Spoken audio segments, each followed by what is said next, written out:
Que pensez-vous de la situation des drones? Est-ce surtout des images de synthèse CGI qu'on voit sur Internet? Que se passe-t-il vraiment? Car il y a des orbes et puis des drones. Donc voilà, je voulais connaître votre avis là-dessus. Merci beaucoup. Tabutak. Pour nous, le maître a dit, pourquoi être surpris par les ovnis ou UAP comme on les appelle maintenant? Il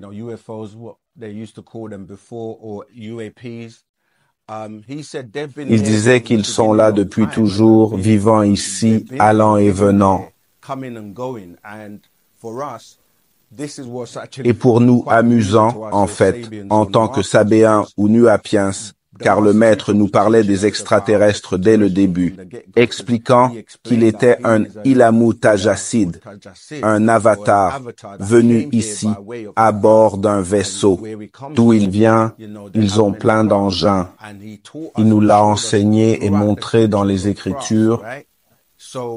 Il est donc arrivé via la comète connue sous le nom de Bennett en 1970. Un astrologue l'a nommé Uhuru, liberté en Swahili, un mélange d'arabe et de bantou. Je dis ça pour dire que lorsqu'il parlait d'extraterrestres dans les années 60-70, beaucoup se moquaient, nous traitant de fous.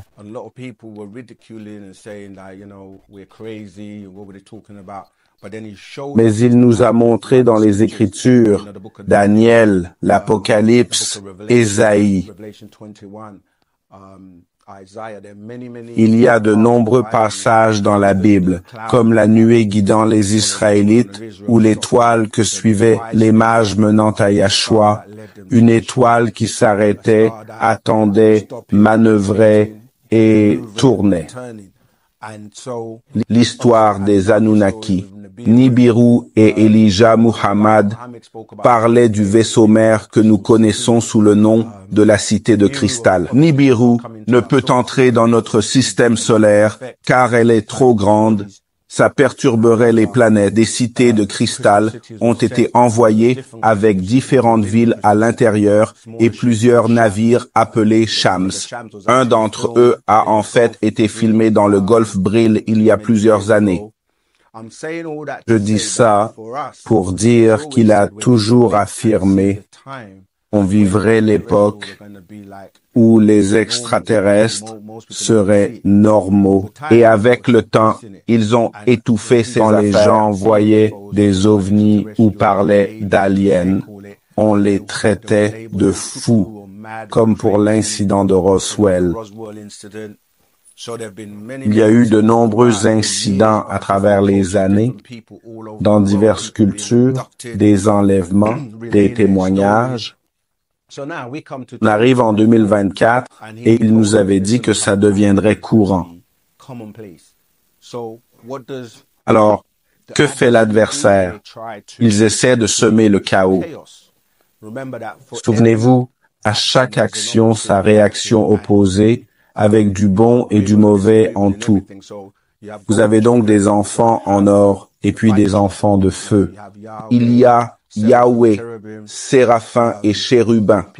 Yah étant l'agréable et Weh représente le désagréable, etc. Le diable crée confusion et chaos avec des stratégies comme problème, réaction, solution.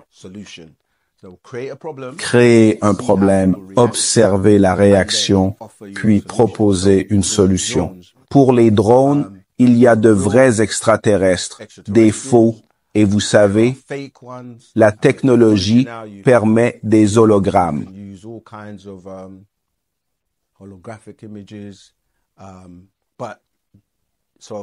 Les drones sont donc un mélange de faux et de vrai, car si on y réfléchit bien, pour les drones, actuellement, il y a des civils qui en possèdent, et puis il y a le gouvernement qui en a aussi.